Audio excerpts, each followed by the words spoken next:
guys, week 6, day 1, list the factors of 18 and 21. For 18, 1 times 18, 2 times 9, 3 times 6.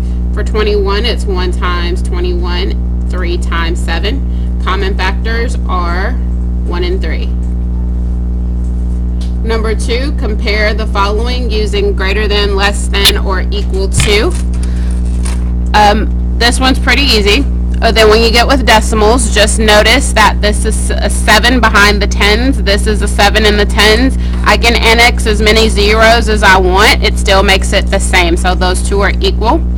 34 and 18 hundredths. But I have 34 and 18 thousandths. So notice that there's a 0 in the tenths place and a 1 here. So this makes this number worth more. For D, 19 and 50 hundredths is less than 20. 5 and 56 hundredths is less than 55 and 6 tenths. And $29 is greater than $28. Evaluate using order of operations. Slide this up a little bit.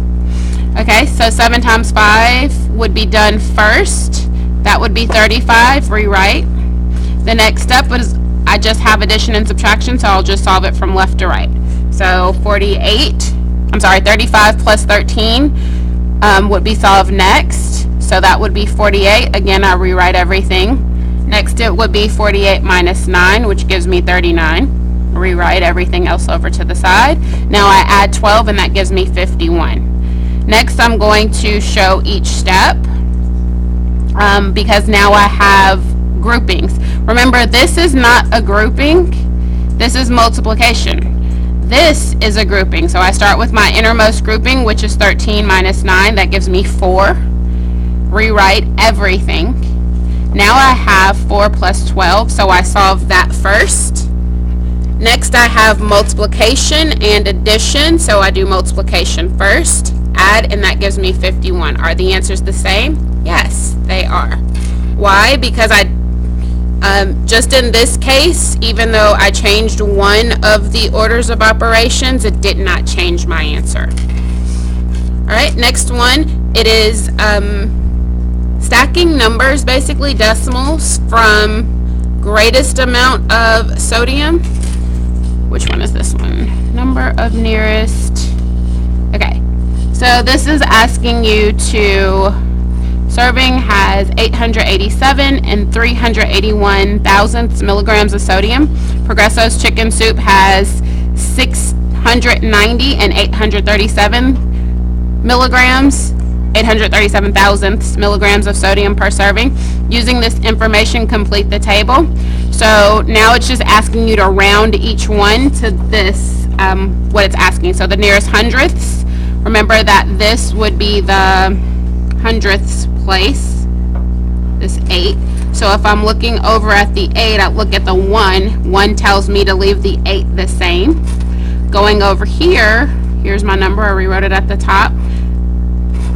So this would be the hundredths place, and there's a 7, so that 7 tells me to put 1 more to that 8. Okay. Same thing for tenths. In the tenths place, I look to the right. It's an 8, so that tells me to round up to 4.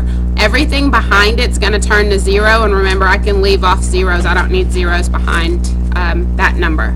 It equals the same. Same thing here. I look to the right. It's a 3, so that tells me to leave my 8 the same. Okay? The numbers to the left, I just rewrite them. Now to the nearest whole, so I look and I have a 3 next to the 7, so that 7 stays the same. Here I have an 8 next to the 0, so that 8 tells me to round this to 1, so my answer is 690.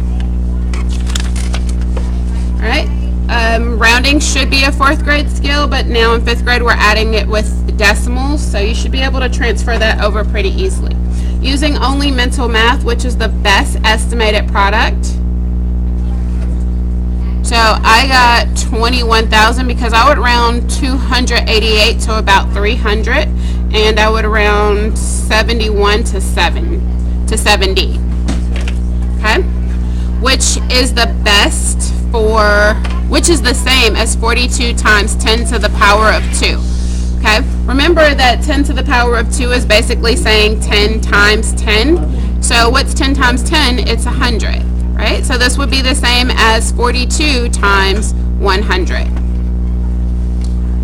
Using a carton contains 288 plastic cups. How many cups are in 71 cartons? Use a standard algorithm to find the product.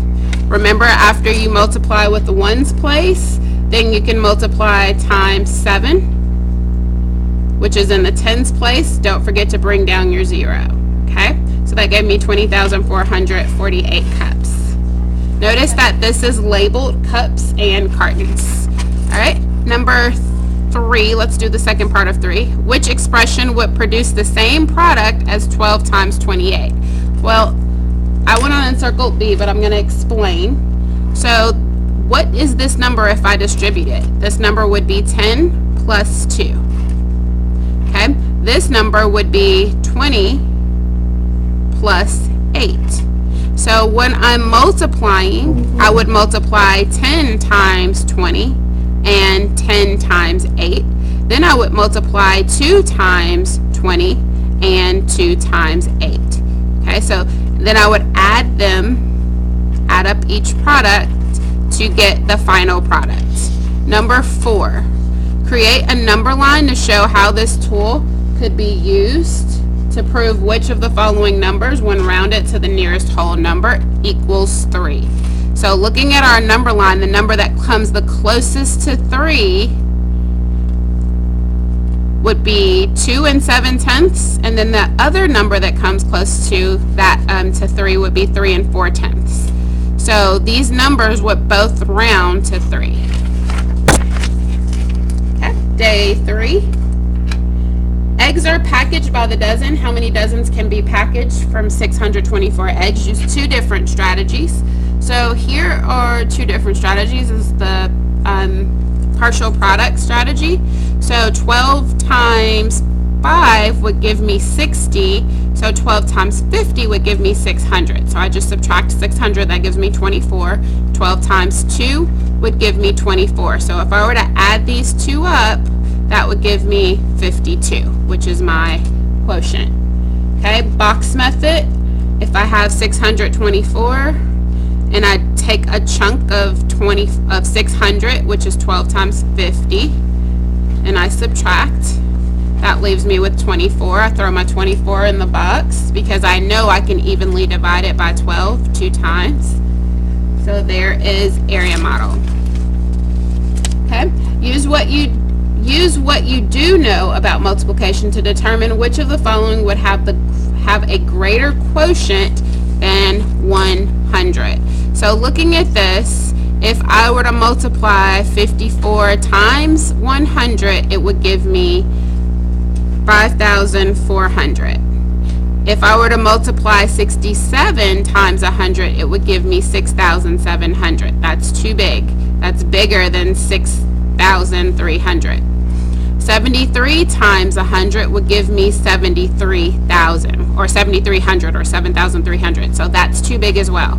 87 times 100 would give me 8,700. Again, too big. So the only one that's reasonable for me to use would be this one for A, 54 times 100. Okay. Jason has 51 model airplanes in his collection. He gave 12 to his cousin and then brought 9 more. So how can I write that as an expression? So he started with 51 model airplanes, then he gave 12 to his cousin, so I would subtract that away. Then he bought 9 more, so now I can add. I don't need parentheses because remember, addition and subtraction are worked from left to right because these two are equal to each other. They're equal operations. Okay, let's look at the next one. During PE, Jade ran a mile in 7 36/100ths of a minute, or 3600 minutes. Complete the number line to show how you can use it to round her time to the nearest 10th. So notice here I'm at the nearest 100th, or I'm at the 100th place, but I want to go to the nearest 10th. So my number line is actually already broken up for me. 7 3/10, 7 4/10, 7 5/10. So thinking about what I know, 7 3/36 would have to be past 7 3/10, past before you get to 7 4/10. So I'm going to break this up as 7 35 because that's going to be halfway, and I know that when I have a 5 it's showing a halfway point. So 7 3/36 is going to be right to the right of 7 3/5, which is really close to 7 4/10. So Jade's time was nearest to 7 4/10. Her friend Rachel ran a mile that was 7 43/100 of a minute. What was her time to the nearest tenth? So let's look. If I were to put her time, she would be, this would be halfway, this would be 7 45/100. So she would be pretty close to here, which is about 7 43. Okay, so which way would hers go? Hers would also go to 7 4/10. Who ran the fastest mile? Well, Jaden ran the fastest mile by 7/100 of a minute. And how would I determine that? Or I should say Jade, not Jaden. Because I would subtract. So remember, when you're running, you want a lesser time. So if this person had 7 43/100 minutes and this person had 7 36/100 minutes, then when I subtract, I'm left with 7/100 of a second, or 7/100 of a minute. Alright, estimated sum. Round each to the nearest 10. So 98 would round up to 100. 98 4/10 would round up to 100 again. And 9 84/100 would round up to 10. Okay? So when looking at these, I'm rounding to the nearest tens, which you guys should remember, this is the tens place, not the tenths, because this says 10, not tenths, like a decimal. Okay? So if this is the tens place, I look to the 9, and 9 tells me to add 1, then everything else behind it turns to 0. Hopefully that makes sense. Same thing here. I look here. This tells me to add 1. So 1 plus 9 is 100. And here, same thing, 100. So that's why my estimated sum is 210. Last one for this one, I'm going to do an exact. So I stack every number under my decimal, line it up, and I add. Notice I annex zeros each time. For number 2 on day 4, it says to evaluate the expression. You guys should be able to do this pretty quickly. I'm just going to use mine as an example. I'm not going to talk through it just to keep the video time down. Pause it if you need to. Okay. Number 3, which soup contains the least amount of sodium? So you're looking for the smallest number between the two. What could I do is I could subtract the greater number from the smallest number to figure out and to prove. So Progresso looks smaller, but how much smaller? It's 196 and 544 thousandths grams less. All right, again, another order of operations. I'm going to let you pause it. I'm not going to go through the explanation. Have a good evening.